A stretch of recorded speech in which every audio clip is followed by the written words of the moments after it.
नमस्कार, आप देख रहे हैं न्यूज 21। मैं हूं आपके साथ हर्षदा। एक बार फिर से आप सभी का स्वागत है हमारे खास कार्यक्रम बयानवीर में, जहां आपको दिखाएंगे वो नेताओं के बयान जिनसे सियासी गलियारों में मचता है तहलका और उठता है भूचाल। सबसे पहले आज बयानवीर में बात करते हैं झारखंड चुनाव की, क्योंकि वक्त बहुत कम बचा है झारखंड चुनावों में और वादे और दावे लगातार नेताओं के जारी है। इसी बीच आरजेडी सांसद मनोज झा ने मीडिया से मुखातिब होते हुए क्या कुछ कहा, वो सुनिए। एक मिनट, एक करके मैं सबका सवाल लूंगा। दोनों सवाल आप लोगों के एक जैसे हैं।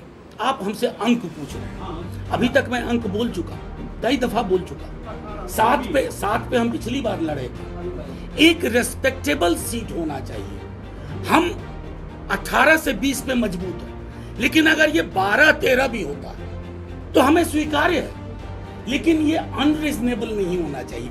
आप मेरी बात मुझे खत्म करने दीजिए।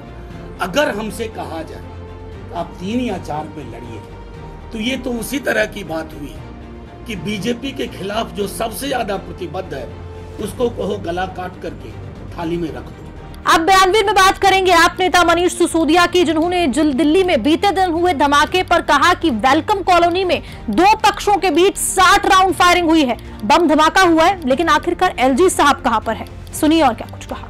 दिल्ली में पुलिस नहीं संभल रही, लॉ एंड ऑर्डर नहीं संभल रहा भारतीय जनता पार्टी से। और भारतीय जनता पार्टी दिन रात क्या कर रही है?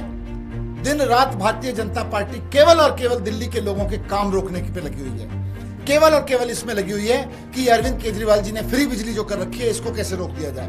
भारतीय जनता पार्टी पूरी तरह से सारी मेहनत, अपना सारा ज्ञान जो भी उनके पास में है, केवल इस बात पे लगा रहा है कि स्कूल और अस्पताल केजरीवाल जी ने जो ठीक कर दिए हैं उसको कैसे खराब किया जाए। केंद्र सरकार को इस्तीफा देना चाहिए अगर उनसे लॉ एंड ऑर्डर देश की राजधानी का नहीं संभल रहा। दिल्ली के लोगों ने उनको जिम्मेदारी दी है लॉ एंड ऑर्डर संभालने की। अगर लॉ एंड ऑर्डर नहीं संभल रहा, इससे बड़ा फेलियर क्या हो सकता है? ब्लास्ट हो रहे हैं, गैंगस्टर वॉर हो रही है, रोज कुछ ना कुछ इस तरह की घटनाएं हो रही हैं। क्या हो रहा है देश की राजधानी में? और इसी के साथ फिलहाल आज के इस बयानवीर कार्यक्रम में इतना ही, लेकिन फिर मुलाकात होगी नेताओं के कुछ और तीखे बयानों के साथ। तब तक मुझे दीजिए इजाजत। नमस्कार।